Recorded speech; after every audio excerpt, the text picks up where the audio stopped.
Tenemos en esta primera presentación, en este segundo grupo, a la que ha sido la poeta local más ilustre de Manzanares, Francisca Díaz Carralero Rodelgo. Cualquiera que visite Manzanares va a poder observar los reconocimientos que ya se han hecho a la figura de esta poetisa. En 1902, la Corporación Municipal, a instancia de sus familiares, decide cambiar el nombre de la calle en la que nace Francisca, antiguamente llamada, hasta ese momento llamada Calle Madera, por el nombre de Calle Ciega de Manzanares. Numerosos artistas locales también hacen obras para homenajear a esta mujer, como por ejemplo hay una maqueta para un monumento que es obra de Juan Antonio Giraldo, hay un monumento también ubicado tras el Gran Teatro en la Plaza de los Juzgados, cuyo autor fue José Legasa, o por ejemplo la placa que se exhibe en el Centro Cultural Ciega de Manzanares, en la fachada, que es obra de Juan Sánchez. Además, ese centro cultural, la antigua casa de la familia Merino, toma el nombre de Ciega de Manzanares y es donde tiene sede uno de nuestros museos, el Museo Manuel Piña, y donde tienen sede también la mayoría de las asociaciones culturales de Manzanares. Entonces, pues se homenajea también a la ciega, dándole nombre a esa ubicación tan relacionada también con el mundo de la cultura. Pero ¿quién fue esta mujer? ¿Por qué es tan importante? Bueno, pues vamos a empezar hablando de que es una mujer que nace en el seno de una familia muy humilde, nace en 1818, que a los 6 días de nacer queda ciega. Y si nos ponemos en contexto, a los 2 años también su padre fallece, a los 11 años de edad es huérfana de padre y madre, y como decía, nos ponemos en contexto y pensamos en una mujer de una familia humilde en esa época y además ciega, pues su acceso a la educación era totalmente, imposible. Pero ella tenía tantísimas ganas de aprender que se situaba todos los días en la ventana de un colegio donde se daban clases de latinidad. Y solamente escuchando llegó a tener un conocimiento del latín que llegó a asombrar incluso a algunos de los clérigos de Manzanares, que eran los que realmente tenían un mayor conocimiento de esa lengua. Su gran inteligencia, su facilidad para memorizar y para improvisar versos, pues la llevó a que la mayoría de la gente importante que se cruzaba con ella en los lugares donde mendigaba quedaran asombrados. Incluso en la prensa local de la época se pidió en numerosas ocasiones que se instaba a la administración a que se le diera una pensión para que pudiera dejar de mendigar y pudiera formarse. De hecho, en 3 ocasiones consiguió una pensión, pero que no se prolongan en el tiempo, pues unas veces porque desaparece el organismo del que dependía esa ayuda, otras veces pues porque se hacen llegar informes negativos sobre su persona malintencionados, o incluso porque se pierden esas subvenciones. Una de ellas se la concede la mismísima Isabel II, la reina. Llega a la Escuela de Sordomudos de Madrid en 1850 y en tan solo 10 días conocía perfectamente todas las letras por el tacto. Incluso ese curso se la distinguió con un premio como alumna distinguida del curso, y se convierte en asidua de importantes tertulias y pues comparte esas tertulias con personajes de la política o de la literatura. Algunos de los personajes célebres que las mencionan en sus escritos pues son Benito Pérez Galdós o Alejandro Dumas o Modesto Lafuente. Se codea con lo más granado de la sociedad, como digo, en esos años. Incluso en la revista iberoamericana La España Moderna, en octubre de 1989, se incluye una publicación que se denomina Apuntes para un diccionario de escritoras españolas del siglo XIX, y hay un artículo extensísimo sobre la ciega que voy a leer para que veáis un poco lo que se hablaba de esta mujer en su tiempo. Díaz Carralero María Francisca, conocida por la ciega de Manzanares y notable improvisadora. Desde hace 50 años, todos los viajeros que las antiguas diligencias pasaban por Manzanares tenían ocasión de ver a la pobre María Francisca, que, privada de la vista, solicitaba una limosna y a cambio de ella improvisaba en acción de gracias una cuarteta o una quintilla. En ocasiones, los mismos curiosos, dándole pies forzados, ponían a prueba a la pobre ciega, y ésta improvisaba sobre todo género de asuntos con relativa corrección y notable ligereza.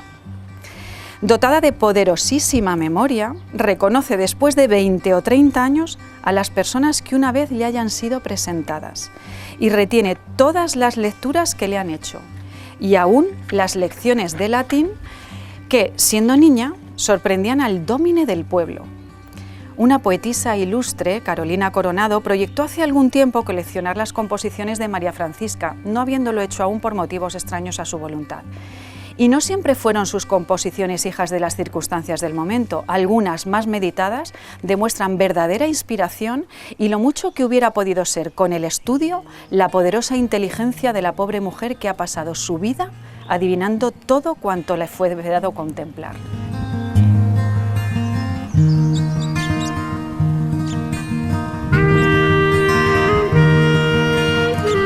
Tenemos a Luisa Alberga Lorente, nacida en Alcázar de San Juan en 1920, fallece en Logroño en 2006 y bueno, era la menor de 5 hermanos. Se traslada a vivir, desde los 10 a los 13 años, se traslada a vivir a Alicante con una de sus hermanas y allí inicia estudios en la Escuela Profesional de Comercio, estudios que concluye unos años después en Madrid. Cuando finaliza la Guerra Civil, consigue una plaza como administrativa del Ejército de Tierra y va a estar vinculada al Ministerio de Defensa durante toda su vida profesional hasta el momento en el que se jubila. Compagina durante varios años, durante décadas, compagina este trabajo como administrativa con la creación literaria, pero me vais a permitir que destaque cómo empieza a escribir esta mujer porque es algo totalmente casual, pero muy interesante. Cuando se está preparando las oposiciones para acceder a este puesto de administrativa, en esos exámenes era necesario examinarse de mecanografía. Entonces ella consideraba pues aburrido o tedioso o molesto para las personas que se lo solicitaba que alguien le tuviera que dictar textos un poco pues no demasiado interesantes. Entonces piensa en ir escribiendo todo lo que se le pase por la cabeza y de ahí nace su primer libro de cuentos, al que le van a seguir otros cuentos, narraciones, teatro y hasta un guión cinematográfico. En 1950 escribe su primera novela y queda finalista de los premios Nadal. Pero el gran reconocimiento popular para Luisa Alberga llega a partir de 1951, cuando empieza a escribir guiones de radionovelas para Radio Madrid y para otras emisoras, junto a Guillermo Sautier Casaseca. Su gran éxito profesional llega con el serial Lo que nunca muere, que fue emitido por la cadena SER. Fíjense que esta radionovela revolucionó el mundo radiofónico y el de la sociedad de ese momento, porque fue tanto el éxito que obtuvo que durante el horario de emisión de esa radionovela se consideró ese tiempo inhábil para cualquier otra actividad. Se paralizaba el país para oír la radionovela Lo que nunca muere. Bueno, pues a este gran éxito suceden otros muchos y está colaborando con Guillermo hasta 1969, que incluso publican una novela entre los dos. Desgraciadamente, en 1980, fijaos que no estamos hablando del siglo XV, ni XVI, ni XVII, ni XVIII, en 1980 tiene que ver cómo Guillermo Sautier es premiado con 3 premios Ondas, mientras a ella no se le hace ningún reconocimiento por ese trabajo que van a llevar a cabo los dos durante tantos años. Afortunadamente, en diciembre de 2020, la Consejería de Igualdad y portavoz crea el premio periodístico Luisa Alberga Lorente por la igualdad de género de Castilla-La Mancha, en el que se reconocen y recompensan trabajos periodísticos que van a contribuir a la defensa y difusión de los valores de igualdad entre mujeres y hombres, así como la lucha contra la violencia de género.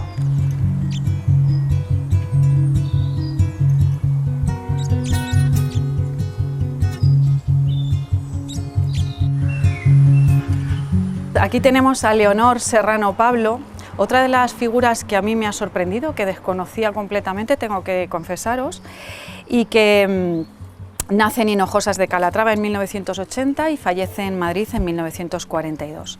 Una de las primeras inspectoras de primera enseñanza y una de las mujeres que introduce en nuestro país nuevas pedagogías que suponen un punto clave en la enseñanza de párvulos y maneras diferentes de vivir la feminidad, y que conoció gracias a los viajes que realizó a Europa. Fue una niña superdotada y la misma reina regente María Cristina la dotó de una beca para estudiar en Madrid. Allí obtuvo el título de maestra y lo ejerció hasta obtener plaza en una de las primeras promociones de mujeres inspectoras de educación en Barcelona. Se traslada a Barcelona y, trabajando como inspectora, también consigue una beca para viajar a Roma, y allí asiste a cursos con la pedagoga María Montessori. Y a su regreso a Barcelona ella trabaja y se empeña en que se implante ese método de educación y en que se implante la educación preescolar que permita la conciliación de la vida familiar y laboral, tan importante y tan necesaria hoy en día. Muy preocupada por la discriminación femenina, escribe La educación de la mujer de mañana y expone ideas tan importantes en ese libro como la defensa de una maternidad entendida en un sentido integral, no solo como mujer creadora o procreadora de vida. Defiende la coeducación como parte fundamental en la educación de la infancia para niños y niñas que deben aprender juntos tanto en la familia como en la escuela, y que les va a ayudar esto en la construcción como individuos, y además les enseña el valor de la cooperación y no tanto el individualismo.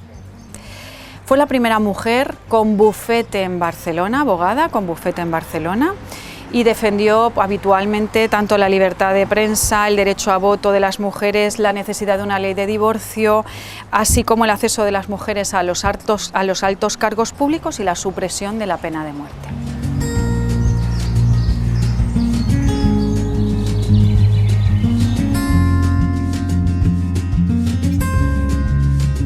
Cristina García Rodero, de las que vamos a hablar hoy, es la única que vive, la única mujer que aún está viva, y que bueno, pues es poco hay que añadir a la biografía de Cristina Rodero. Es una grandísima fotógrafa, nace en Puerto Llano el 14 de octubre de 1949 y es una de las fotógrafos más importantes de España. A través de su trabajo fotográfico y de investigación, capta en imágenes las diferentes culturas y sobre todo las tradiciones del país. Se dedicó durante muchísimos años a documentar gráficamente esas tradiciones populares, esas fiestas tradicionales, y esto le ha llevado a conseguir grandísimos premios y reconocimientos.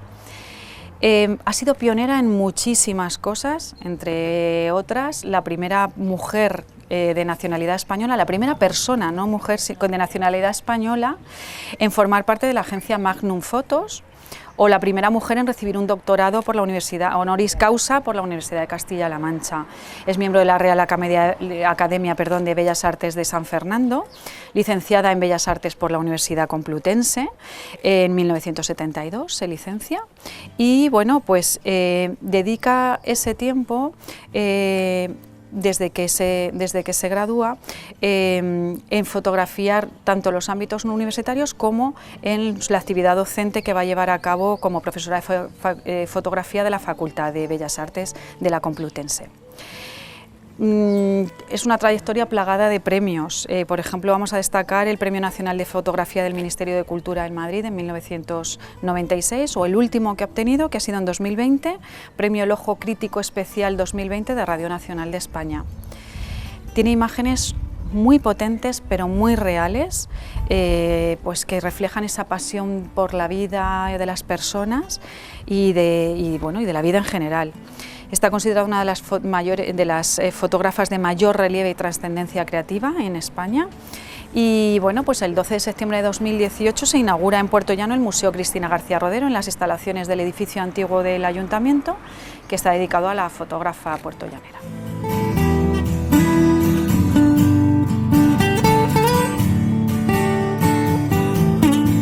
Bueno, pues estamos frente al panel dedicado a Elisa Cendrero y Arias del Castillo y Fernández de Sierra, nace en el seno de una familia burguesa, de una rica familia ligada al campo de Calatrava, una mujer muy culta, interesada por el conocimiento de la historia de su ciudad y de la provincia. Atesoró una gran cantidad de libros y de obras de arte y dedicó grandes empeños en la labor de filantropía.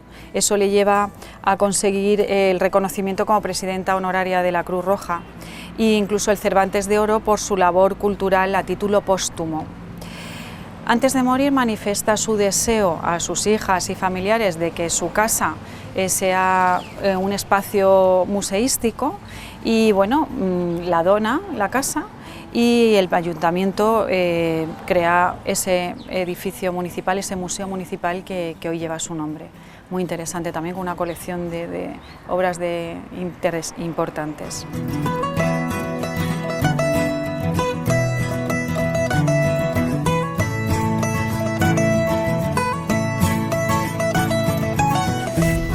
Bueno, pues esta será nuestra última parada en el recorrido que vamos a hacer hoy, este recorrido guiado. Por supuesto, podemos dedicar más tiempo al resto de la exposición y vamos a hablar de la figura de Juana María Galán y Heredia, conocida como la Galana, nacida en Valdepeñas en 1787, que fallece en 1842. Pues es la guerrillera y heroína de la Guerra de la Independencia. Ese día 6 de junio de 1808, que sirve como antesala para la batalla de Bailén, en la que se produce la conocida contienda de Valdepeñas, y bueno, pues es cuando Valdepeñas ofrece una heroica resistencia ante la ocupación francesa y ante las tropas napoleónicas, y esto hace que se retrase su avance hacia Jaén. Juana María Galán encabezó una de esas grupos que se rebelaron y es una de las protagonistas de este episodio, puesto que animó a las mujeres a participar en la defensa de su localidad. Su gesta ha sido recogida en múltiples obras de arte, tanto locales y también como algunas obras de teatro.